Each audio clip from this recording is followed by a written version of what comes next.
Empecemos, por lo tanto, con los periodos de la educación, ¿no? El primero de ellos es el periodo arcaico, que decía que surge, ¿no?, desde el siglo VIII a.C. hasta el siglo III, que es cuando va a influir más el modelo griego, ¿no?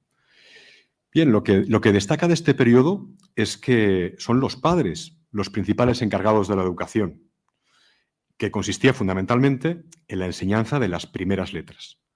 Desde el nacimiento hasta que comenzaban a desarrollar un mínimo de uso de razón, estaban bajo la autoridad y a cargo de la madre, aunque generalmente delegaba los primeros años en una nodriza que les enseñaba a hablar, a reconocer los números y las letras y les explicaba las leyendas de los héroes y de los dioses. Todas esas tradiciones, ¿no?, en manos fundamentalmente de la madre.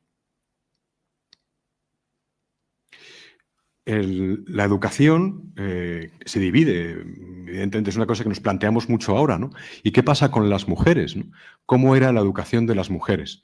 Pues, bueno, las mujeres tenían una educación diferente a lo de los hombres, ¿no? Estaban destinadas a ser las señoras de la casa, ¿no?, para vigilar y asignar los trabajos a las esclavas, administrar la despensa, encargarse de la crianza de los hijos. En las fuentes literarias aparece la imagen de las mujeres hilando, tejiendo o bordando junto al hogar de la casa con sus esclavas, según nos recuerda un famoso epitafio de época republicana, que les he puesto aquí, ¿no? Casta fuit, domus servavit, lanam fecit, ¿no? El paterfamilias concertaba el matrimonio de las mujeres y tras la celebración de la boda, la hija pasaba a depender del marido y a encargarse de la nueva administración familiar del nuevo hogar. La educación de las mujeres también incluía su participación en la vida social, que era mucho más activa en la cultura romana que en la griega. Acudían a los banquetes en compañía de sus maridos, destacaban por su discreción y virtud y por ello gozaban de relativa libertad de movimientos. El ejemplo que se nos ha conservado es el de Cornelia, la madre de los Gracos, ¿no?, como un modelo de madre comprometida con el Estado y comprometida con la educación de sus hijos. Por su parte, los hijos varones, la costumbre más extendida consistía en que el pater familias se hiciera cargo de la educación de sus hijos, ¿no?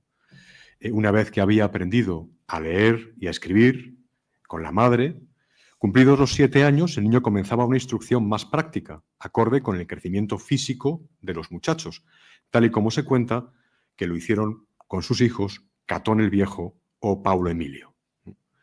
El objetivo de esta educación, en un pueblo eminentemente conservador y pragmático como era el romano, consistía en dotar a los nuevos integrantes de la familia de principios morales y buenas costumbres, el mos maiorum, para desenvolverse por sí mismos en la vida social y laboral conforme a los principios de la estirpe. Y por eso el padre se dejaba acompañar por su hijo en algunas de sus tareas cotidianas.